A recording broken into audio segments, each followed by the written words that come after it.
అలాగనే వీరిద్దరు కూడా దిగంబరులుగా ఉంటే వీళ్ళకి వస్త్రాలను ఇవ్వడానికి దేవుడు ఏం చేశాడు తెలుసా? ఒక జంతువును బలిచి వాడి చర్మంతో చొక్కాలను చేసి ఇచ్చాడు.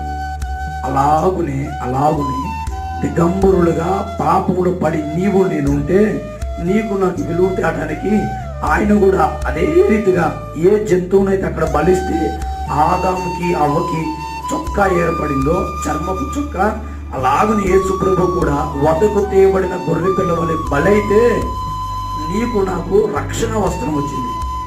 ఏమొచ్చింది? రక్షణ వస్త్రం వచ్చింది.